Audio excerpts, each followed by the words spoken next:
chamando Aula de Experiência. Quem vai nos dar a honra dessa palestra e dessa prova aqui é o professor Jones. Alguns de nós já assistiu, dentro do site lá na Barra, né? Os professores estavam lá. E o professor Jones é um professor com atuação para além da sala de aula, da matemática, passou pela pedagogia e chegou em gestão de recursos humanos. Atuou na direção de escola, sistema de ensino e edtech. É palestrante, autor de livros e hoje atua como gerente de ensino e inovação educacional do SAT.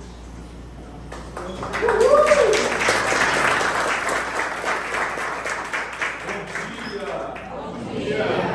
Bom estar com vocês aqui. Bom, sou Jones, tenho uma jornada em educação que já somam 28 anos. Comecei como professor de matemática, mas a pedagogia me resgatou do império das exatas e eu pude então fazer novas análises da minha prática pedagógica a partir daí. Desses 28 anos, a maior parte foi dedicada à gestão, na escola, direção de escola, e há 10 anos eu estou fora da escola, mas atuando de alguma forma em favor da escola e conhecendo tantas realidades bonitas e interessantes pelo Brasil. E cá estou eu, e é desse lugar que eu quero trazer algumas insights, algumas formas que talvez combinem com o que vocês fazem, com o contexto, ou talvez já seja aquilo que vocês estejam fazendo, mas ainda assim eu costumo achar que momentos como esse eles servem para ou a gente afirmar a nossa prática, a nossa caminhada, a nossa crença, ou até alargar um pouco mais aquilo que é possível de ser feito dentro dos nossos contextos. Desse lugar aqui eu não quero de forma alguma tentar estabelecer o que é melhor, o que é pior, o que é certo, o que é errado, né? O que vocês têm que, de forma alguma. Desse lugar aqui eu quero oferecer possibilidades. Se fizer sentido para você, legal, terei o prazer de ter contribuído de alguma forma. Se não, de boa, você fez aí a sua análise e fica com você essa decisão. Eu tenho já há um tempo, né, pensado um pouco de como é que a gente, na prática, no dia a dia na escola, a gente consegue fazer desse encontro um encontro que gere boas experiências. Porque cada vez que a gente entra em sala, eu não vou só dar uma aula, eu estou conduzindo um encontro. Aquele é um momento que está todo mundo, como vocês estão agora, olhando para mim e dizendo: e aí, o que você tem para nós? O que você vai trazer para nós hoje? Para onde você vai nos levar hoje? E na minha cabeça, por várias vezes entrando e saindo de sala, eu me perguntei ou até me questionei, né, como eu deixei a turma hoje, como eu os encontrei e como eu os deixei. E num dado momento eu comecei a fazer uma relação com um conceito que aí é o que eu trago como tema nessa palestra, que é o conceito do horário nobre na TV aberta. O que é o horário nobre na TV aberta? É aquele momento do dia em que se tem a maior quantidade de gente conectada assistindo aquele canal. Os números, né, de Ibope mostram que isso acontece ali no fim do dia, na hora do Jornal Nacional, né, na hora das telenovelas. Ali é o momento onde tem mais gente na frente das TVs abertas. Daí chamar de horário nobre. Porque para um anunciante fazer uma propaganda no intervalo dessas programações, eles pagam muito caro. E eles pagam duas vezes. Primeiro pagam para ter o período, o espaço, que pode ser de 15 segundos, 30 segundos ou até mais. Então eles pagam alguns milhõezinhos para ter aquele espaço, pagam para a TV. Né? O outro custo é o que ele vai veicular nesse espaço que ele comprou. Bom, se ele pagou uma grana alta pelo espaço, penso eu, de que ele vai gastar outra grana alta para garantir que o conteúdo que ele vai veicular nesse espaço, de fato, produza o que ele espera na audiência, de fato, engaje a audiência. Então, daí eu trazer essa temática na perspectiva de que quando a gente entra em sala, é o horário nobre da escola. A aula, o momento do encontro do professor com os alunos, ele é o horário nobre da escola, porque é o espaço mais caro que tem. Agora a questão toda é como é que nós estamos usando esse espaço. O que a gente está levando para lá em termos de conteúdo está produzindo engajamento? Porque veja bem, o cara que anuncia, as empresas que anunciam nesses horários nobres, a gente sempre pensa que eles só querem vender um produto. Bom, talvez esse seja o grande alvo final. Mas muitas vezes, de cara, não é só que nós, enquanto espectadores, prováveis clientes, compremos o produto. Ele pode querer fazer posicionamento, que a gente fale de alguma forma sobre eles, sobre o que ele está anunciando, né? Que a gente comece a, de alguma forma, ser reprodutor da base de crença ou da narrativa deles, dos valores e do posicionamento que eles têm, né? Para então, quem sabe um dia a gente viria comprar o produto. Nem sempre a ideia é de imediato você comprar o produto. E eu pensando nisso, eu também acredito que, será que o que a gente está lá ensinando na sala é para que de cara, já de pronto, ele aprenda tudo que a gente está entregando? Seja capaz de mobilizar aquele conteúdo de diversas formas, não só repetir na prova, mas para além disso também. De cara, alguns vão conseguir, mas tem outros que não vão conseguir. E aí é o processo da diversidade que a gente tem dentro da sala de aula, né? Não dá para garantir, porque conteúdo dado não é conteúdo aprendido. Tem umas máximas que a gente vai se deparando na jornada enquanto educadores, né? Aluno bom é aluno quieto, conteúdo dado é conteúdo aprendido, né? A nota da prova revela tudo, toda a realidade está posta na hora em que eu corrijo as provas. Então, essas máximas, elas se constituíram em muitas instâncias como, né, leis que na verdade são mitos. Não, aluno bom não significa ser aluno quieto. Quem era do fundão aqui, enquanto aluno? Quem era do fundão? Olha aí, tem gente que permanece no fundão. Não. O fundão era, eu vim do fundão, eu sou do fundão e eu acho que, bom, a gente venceu na vida, né? Estamos nós aqui agora, assumimos a posição. Ouvi o José Pacheco, né, que é o professor que fundou a conhecida Escola da Ponte, né, não fundou, ele renovou a Escola da Ponte. Ele diz que se tornou, em determinado momento, ele não sabe por que ele se tornou professor, se foi por vingança ou por vocação. Né? Então, tomara que seja por vocação todos nós aqui, mas o fato é, a gente, mesmo na nossa trajetória, a gente ocupou lugares diferentes no nosso processo de aprendizagem. Há uma diversidade muito grande do que eu encontro dentro de sala de aula, né? Então não dá para a gente pegar essas leis, né, que parecem ter sido escritas em pedra e tornar isso como verdade absoluta. Aluno bom nem sempre é um aluno quieto, a prova não revela sempre a verdade, a realidade está posta, né? Não faz sentido a gente caminhar nessas direções. Pois bem, bom, o que eu quero trazer hoje aqui é algumas reflexões e algumas possibilidades de como a gente pode aproveitar esse horário nobre de forma a produzir um maior engajamento dos alunos nas propostas que a gente leva para a sala, tá bom? Bom, eu vou trabalhar com esses elementos aqui que eu estou chamando de elementos educacionais estruturantes. As competências, a experiência do aluno, a tecnologia e, claro, planejamento. Vou trabalhar com esses 4. Poderia incluir mais? Poderia, mas eu vou trabalhar com esses 4 hoje aqui em termos de elementos estruturantes. Beleza? Bom, vamos ao primeiro. Competências e habilidades. Sempre uma reflexão importante a se fazer. Nós estamos iniciando o 8º ano do pós-homologação da BNCC. Então, a BNCC foi homologada em 2017, de lá para cá nós temos um grande desafio. Me lembro que logo ali, 2018, 2019, né?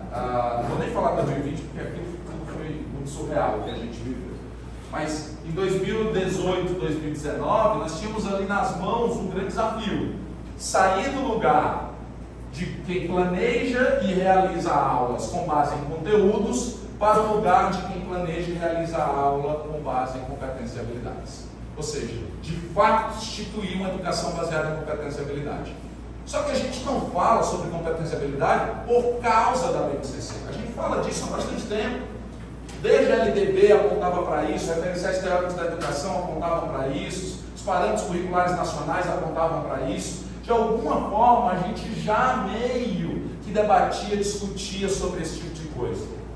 No entanto, a BNCC foi o primeiro documento estruturado a sistematizar aquilo que cada aluno, ao longo da educação básica deveria ser capaz de.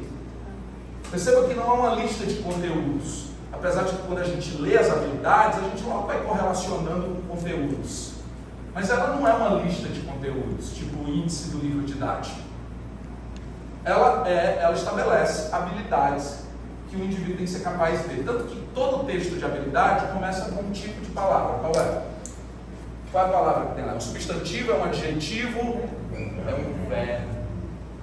Todas as habilidades: identificar, relacionar, analisar, compreender. Não é assim? Por que tem verbo no começo das habilidades? Qual é a intenção por trás disso? Que o indivíduo, ao aprender sobre algo, seja capaz desse algo, ou a partir desse algo, agir, ter uma ação. Então eu aprendo sobre as partes da planta com o objetivo de, o que eu faço com isso? Eu aprendo sobre os afluentes de um rio com o objetivo de, o que eu faço com isso? Tá certo? Então, eu vou ensinar orações coordenadas adversativas, que é um conteúdo que continua sendo mobilizado, com o objetivo de que o meu aluno seja capaz de. Então, eu estou sempre correlacionando, ou deveria estar sempre correlacionando, conteúdo com um movimento, com uma ação. Porque não se quer que o indivíduo aprenda para se ensimesmar, se quer que o indivíduo aprenda para se expressar.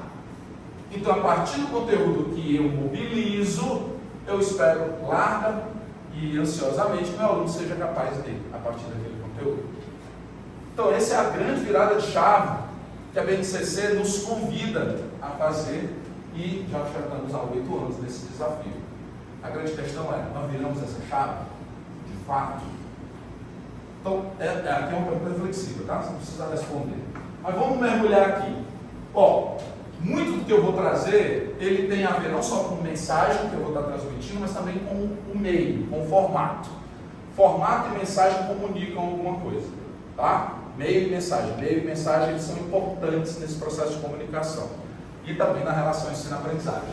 Então aqui eu vou deixar uma dica. Que tal, vamos supor que isso aqui é o capítulo 1 do livro. Vai começar a primeira aula do seu aluno. Vamos falar do capítulo Competência e Habilidades. Antes de iniciar propriamente, você pode lançar um desafio para os alunos.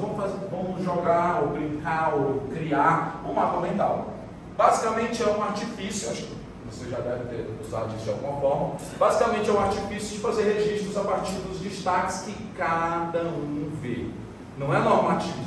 O meio é igual para todo mundo, mas o que eu vou preencher nos balões em volta é diferente para todo mundo. E essa é a beleza, porque o que é destaque para você não é destaque para você, não é destaque para ela. E cada mapa mental vai ter uma estrutura diferente uns dos outros. Então eu desafio os alunos logo de cara. Pessoal, façam registros, à medida em que eu estou aqui na minha aula, conduzindo essa aula com vocês, de pontos de destaque. Pode ser um destaque, pode ser uma curiosidade, pode ser uma dúvida, você vai preenchendo aí. Você pode entregar folhas normais para eles vão fazendo o mapa mental. E ao final, eu vou fazer uma ação que vai precisar desse mapa mental. Então, você pode lançar isso aí para eles. Então, quem quiser construir seu mapa mental, por favor, construa em cima disso. Quem já viu um desenhozinho como esse? O que é isso aqui?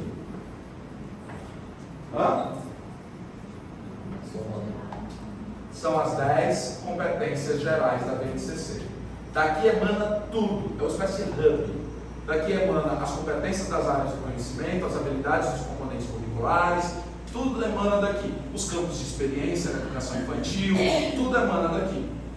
Tá? Então, de alguma forma, ao ir para a sala de aula, eu deveria ter em mente quais dessas 10, ou qual dessas 10, a minha aula hoje está focada em trabalhar e desenvolver. Tá? Então, aqui é a macro competência. Então, a minha aula hoje está mais para desenvolver empatia ou mais para o pensamento científico? Ou os dois. Ou os três, com autoconhecimento. Talvez seja a conjugação desses. Mas é interessante eu desenvolver esse hábito de relacionar o conteúdo que eu vou mobilizar para que eles sejam capazes de ligado a alguma competência geral, uma dessas 10 aqui. À medida que eu vou exercitando isso, eu vou aprender, que nem quando a gente vai para a academia, o personal ou o instrutor da academia diz: faça isso aqui, a gente faz. Mas eu estou fazendo o que aqui? lá levantando. Aí alguém vai e diz, olha, porque tem um nome aqui, o músculo, é o bíceps, e o tríceps, e o quadríceps, e o tríceps, é tanto nome. Daqui a pouco você já está familiarizado. Aí você sabe que se fizer assim, trabalha tal músculo, mas se fizer assim, já trabalha outro. Essa coisa da familiaridade que a gente precisa mergulhar nos elementos desse trabalho de competência e habilidade. Nessa relação conteúdo e competência, né, me vem uma questão aqui, né? Qual é o papel do professor num mundo onde o conteúdo virou commodity? E por commodity, de forma simplista, vamos entender aqui aquilo que existe em larga escala, fácil de encontrar em qualquer lugar. Então, conteúdo é uma coisa que tem em larga escala, fácil de encontrar em qualquer lugar? Né? Você pode perguntar para o relógio aqui e ela vai responder. Bom, se o que ela vai trazer realmente vale a pena, realmente está ligado com dados reais e tal, aí a gente vai falar de curadoria. Mas achar o conteúdo a gente acha fácil. No Google, no chat, em qualquer outra IA, nos livros, na livraria, eu acho fácil. Então, se conteúdo é commodity, qual é o papel do professor diante dessa realidade? Porque até pouco tempo atrás, o professor era o grande portador do conteúdo. Aquele conteúdo só ouvia do professor na sala de aula. Eu não encontrava outro lugar de alguém usando ou ensinando sobre Bhaskara. Só o professor de matemática era o portador desse conteúdo. Mas a gente sabe que há um bom tempo isso já não era mais verdade. Na verdade, desde a época da Barça, né, quem usava enciclopédia impressa, né, Barça, o pessoal diz assim, tem medo de que os meninos ficam copiando o chat GPT, faz a pesquisa e só copia lá o chat GPT. Amigo, eu copiava da Barça.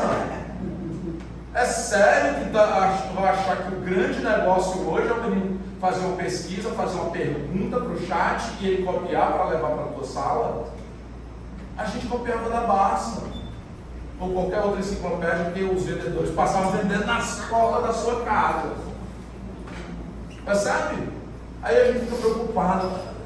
Algumas coisas elas mudaram o formato, mas continuam as mesmas. As mesmas coisas. Então o conteúdo sempre teve, hoje cada vez mais fácil e acessível. Agora, se eu, professor, ocupo o meu lugar na sala de aula, o horário nobre, e dedico a maior parte desse tempo, da minha energia e das minhas competências para transmitir conteúdo, será que eu estou fazendo um bom treinamento disso tudo? Será que eu estou ocupando um lugar de estratégia? Será que ser portador de conteúdo apenas me coloca de fato numa relevância diante desse cenário global que a gente está vivendo? Sabe? Então, eu preciso, eu professor, não vou ficar aqui me confrontando ou concorrendo com outros portadores de conteúdo.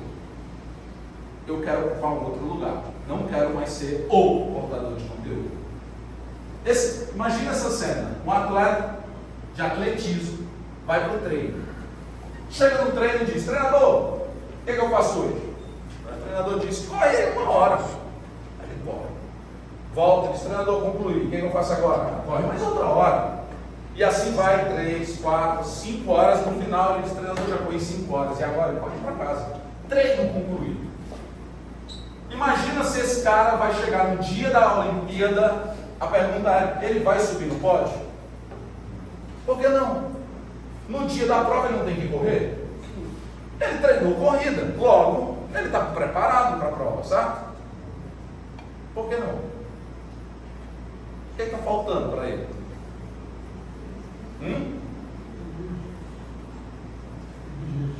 Objetivo, estímulo, saber o que correu com tudo, se está bom. Descanso, pausa, técnica, conhecer o adversário, saber como que ele lida com ele para se diferenciar. O que mais? Autoconhecimento, eu ouvi aí? Sim. Regulação das emoções. Competição é sempre coisa que mexe muito com a gente. As estratégias também usadas também, né? que estratégia ele vai usar, gestão do tempo para saber, inclusive, a hora do sprint final, como ele se comporta ali, conhecer dos seus grupos musculares, entender as suas fragilidades, ter noção de nutrição para ir alimentando bem o corpo e o corpo reagindo ao estresse daquela competição. Mas sabe o quanto de conhecimento e habilidade estão girando em torno do ato de correr? Que não é só dar conta de correr? Aí eu me lembro do conjunto de coisas que precisam ser expressos para uma competência acontecer de fato. Pensa comigo, dirigir. Dirigir é uma competência que reúne conhecimento, legislação, placas, o que eu devo, o que eu não devo. Ele faz até prova para tirar a carteira, né? Conhecimento. Segundo, habilidade. Eu tenho que fazer lá pé, mão, lateralidade, tudo isso são habilidades motoras. Tá? Eu preciso ter atitude para lidar com o que é coerente, com o que é certo, com o que é correto, respeitar o espaço do outro, não me desesperar, me estressar porque o outro me cortou e mandar ir para aquele lugar, e aí vem a violência no trânsito. Então, a competência de dirigir é unir conhecimento, habilidade e atitude. É o CHA, CHA. Conhecimento, habilidade e atitude. Uma competência formada por essas três coisas. É o conjunto dessas três coisas. Correr para esse atleta é uma competência que requer conhecimento sobre todas essas coisas que a gente falou há pouco, habilidade motora, lidar com o seu corpo e tantas outras que também a gente falou aqui, e a própria atitude. Como ele lida com o adversário, como ele lida com o juiz, como ele lida com as regras que são estabelecidas.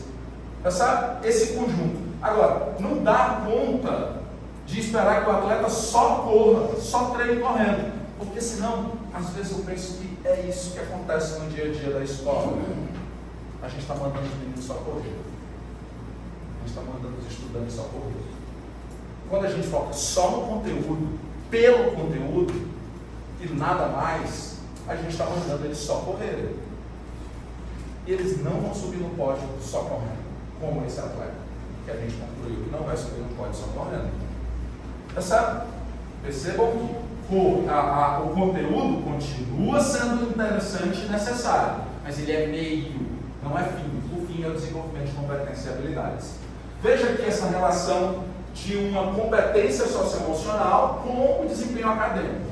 Isso aqui é um gráfico gerado a partir dos dados do PISA, que é a Avaliação Internacional de Estudantes, realizada pela OCDE, tá certo? A Organização para o Desenvolvimento Econômico, que é ligada à ONU.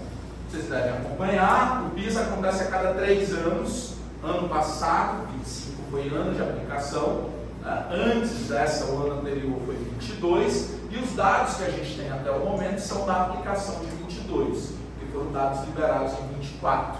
Os dados da aplicação de 25 só serão liberados em 27, beleza? Então, nós temos aqui um gráfico onde tem a relação entre as notas da prova de matemática no eixo Y e o índice de ansiedade dos alunos no eixo X.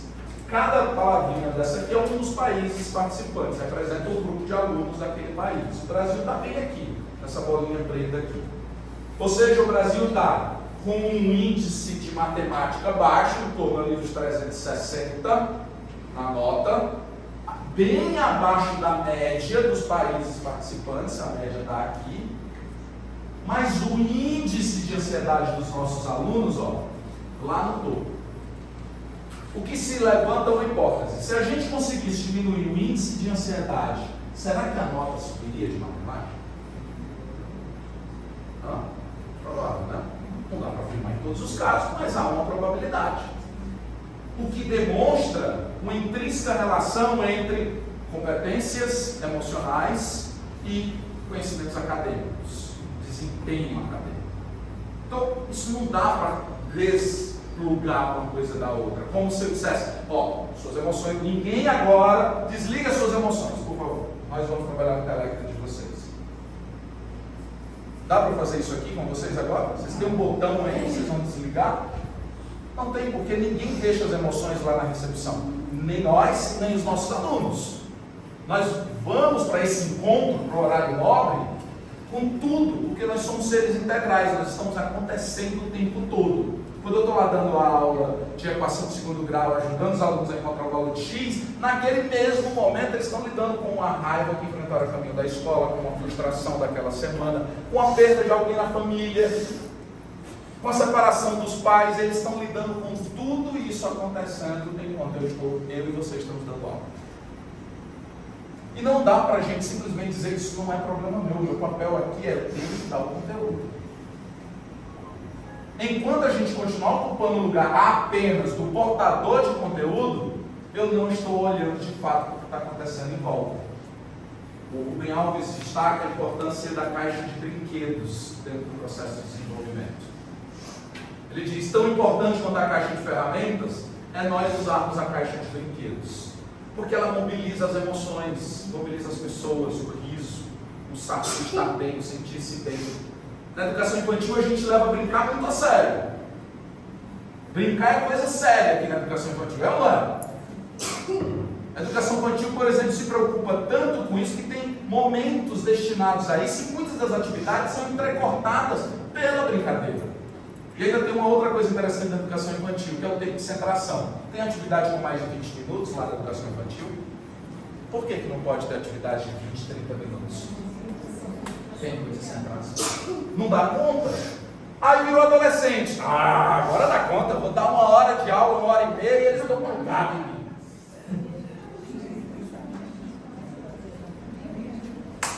Como assim? Deveríamos continuar preocupados com o tempo de centração. Mas parece que isso é coisa de educação infantil, não é coisa disso, irmão? Sabe por que a gente começa a acreditar nesses mitos? Porque a gente desprendeu-se das pessoas. Enquanto a educação infantil posiciona-se como preocupada com as atividades que sejam de curta duração por causa do tempo de centração, elas estão olhando para a criança. Aí a gente vai mudando de segmento, a gente vai deixando de olhar para o aluno. E eu vou olhando para o conteúdo, para a carga horária, para o currículo, para o professor. Menos problema. Esse distanciamento das pessoas que são alvo do que a gente faz é que nos leva a esquecer uma outra verdade. Nós somos professores de gente. Nós não somos professores de matemática, português, geografia, história. Nós usamos a matemática, a história, a educação física, as artes, o português, para dar conta do desenvolvimento de gente.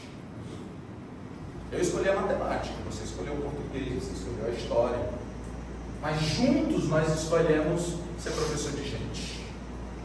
E por sermos professores de gente, a gente não pode desplugar, distanciar, ao ponto de perder referências básicas como tempo de centração.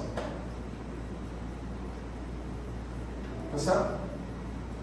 Ainda invocando Rubem Alves, a vida não se justifica pela utilidade, ela se justifica pelo prazer e pela alegria. E é possível.